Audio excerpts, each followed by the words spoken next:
Esto es lo que hay. Este es el chivo expiatorio que hay para ustedes. Está en el Capitolio y se llama Lucifer.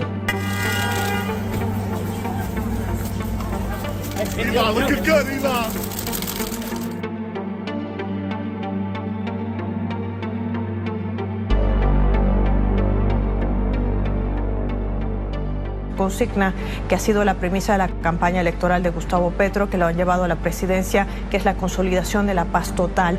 Venezuela, un país que además es garante y ha sido garante del proceso de paz que ha llevado adelante esta nación.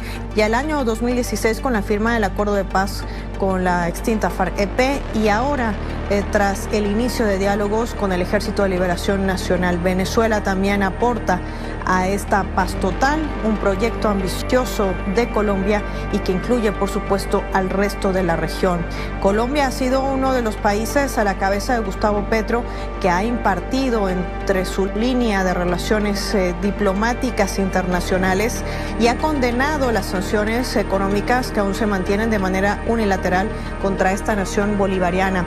Es uno de los impulsores también de que Venezuela retorne a la Comunidad Andina de Naciones, un importante mecanismo de integración del cual el país, me refiero a Venezuela, ha sido fundador de la Comunidad Andina de Naciones de la CAN. Para acá vino una vez ese señor Petro a pedir apoyo para su campaña, para acá, para Venezuela. Y ahora los chavistas le hieden. Anda, la comete un dulce, anda. Por eso es que perdió y no va a ganar nunca, porque los pueblos desprecian a los cobardes, los pueblos desprecian a los guabinosos, los pueblos desprecian a los que no asumen responsabilidad. 7 de la mañana, 46 minutos. Vamos con más detalles de la reunión del presidente Gustavo Petro y los directores de los medios de comunicación a puertas de cumplir los 100 años de gobierno, los 100 días de gobierno. Por primera vez el presidente habló del tema de Iván Márquez, de los acercamientos con las disidencias de las FARC, o sea, los que no firmaron el Acuerdo de La Habana. De Márquez dijo, abro comillas, aquí hubo un entrampamiento contra quien fuera jefe de la negociación de las FARC para vincularlo con un tema de narcotráfico. En ese entrampamiento, dijo el jefe de Estado, el que cayó fue Jesús Santrich.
Recibe a los actores estadounidenses Jamie Foxx y Lucas Daniel Hush. Allí vemos el saludo del mandatario nacional al actor y comediante estadounidense, ganador del premio Oscar, Jamie Foxx. También lo saludan las autoridades venezolanas, la canciller de la República, Delcy Rodríguez, la primera combatiente, Cilia Flores, y parte del tren ejecutivo que acompaña al presidente de la República en este recibimiento de los actores estadounidenses Jamie Foxx y Lucas Daniel Hush. Los actores y Maduro concretaron una nueva reunión para 2017 en la que se hablará de Venezuela como destino para rodar películas. El destacado actor Robert De Niro fue uno de los promotores del encuentro con el presidente cubano. El protagonista de la película El Padrino destacó en sus palabras de bienvenida el valor de la cultura para construir puentes. Este es el momento de Díaz-Canel. Él puede perfectamente cambiar el rumbo y entrar en la comunidad de países democráticos con libertad y con democracia. Y nosotros estaremos ahí.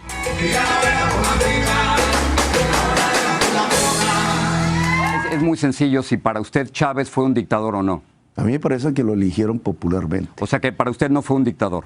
Y me parece que a su muerte lo que está aconteciendo en Venezuela es el crecimiento de un autoritarismo que está acabando con todas las libertades públicas. Muy bien, ¿usted cree que ya no hay democracia en Venezuela y que Nicolás Maduro actualmente es un dictador en Venezuela? Eso es diferente, ¿no? Yo sí creo que en Venezuela se la está comiendo la corrupción y el autoritarismo. Muy bien, y déjeme pasar a un tercer tema.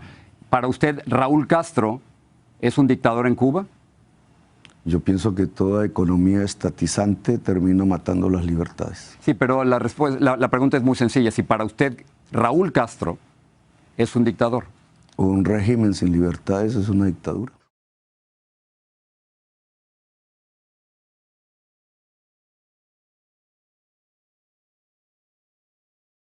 ¿Qué es lo que uno puede captar en una primera instantánea?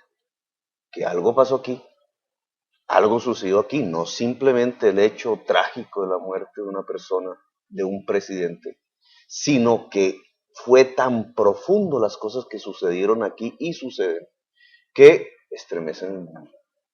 Y eso es lo que estamos viendo, como antaño a principios del siglo XX, que escribió ese periodista norteamericano, estos días son días que estremecen el mundo.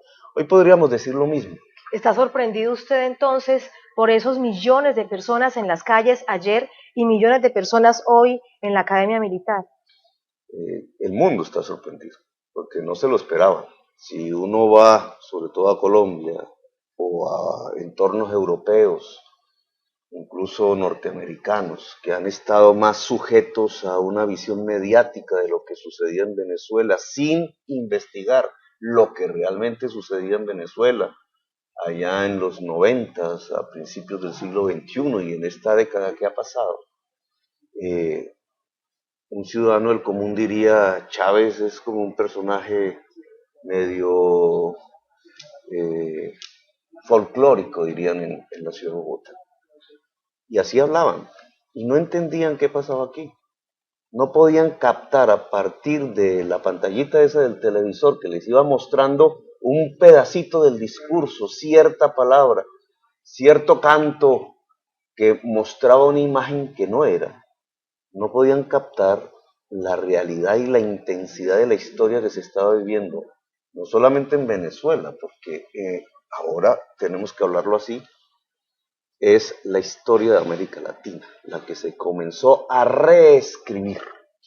Lo habíamos hecho en el pasado y obviamente esto ya son frases de cajón, hace 2 siglos, ¿cierto?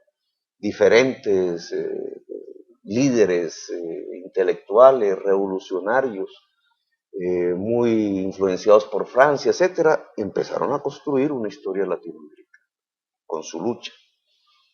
Pasó 2 siglos y volvimos a hacerlo. Y me parece que eso es precisamente lo que yo llamaría construir historia. Yo conocí a Chávez hace 19 años. ¿Dónde lo conoció? Para nosotros el 19 es un número mágico. ¿Por qué? Porque en Colombia, y es como la bisagra entre 2 momentos de estas décadas, yo era militante del M19, el movimiento 19 de abril, que así se llama, era un movimiento insurgente armado, había recogido cierta influencia de los tupamaros uruguayos, se lanzó en armas a partir de 1974. Su primera acción con la que se fundó fue recoger una espada de Bolívar que estaba en un museo y guardarla hasta que dejamos de ser un movimiento armado, bajo la tesis de que esa espada no se iba a volver a infundar hasta que la justicia social estuviera en nuestra patria. El M-19 levantó la espada de Bolívar y empezó a escribir una historia de 1974 hacia adelante en donde Bolívar dejaba de ser una estatua, que era como lo habíamos visto, dejaba de ser eso que llamábamos el héroe de los estudios de la historia patria y empezaba a tener una vigencia política contemporánea.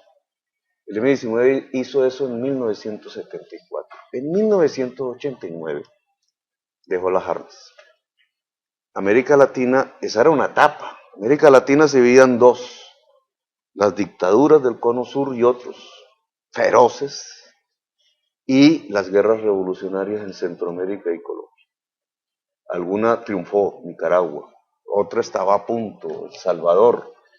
El M-19 en ese contexto decidió que nosotros no teníamos por qué seguir haciendo una guerra, que no tenía por qué ser el fusil desde el lado revolucionario el Che o desde el lado del Estado, digamos, en ese entonces, contra los que insurgíamos la dictadura sanguinaria al estilo del Cono Sur, y dejamos las armas. Un acuerdo de paz, 1989. Fuimos precursores de la paz. Y en el 91 ganamos las elecciones. Y esto tiene que ver mucho con esta nueva forma de ser de América Latina, no con esa época que surgió después del golpe de Estado contra Salvador Allende. 91 hicimos la Constitución Política de Colombia. La mayoría de la Asamblea Nacional Constituyente era de el movimiento 19 de abril. Esa Constitución aún está vigente.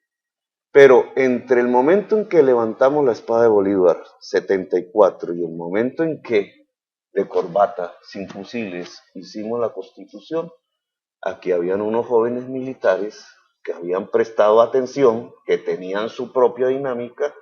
Uno de ellos, Chávez,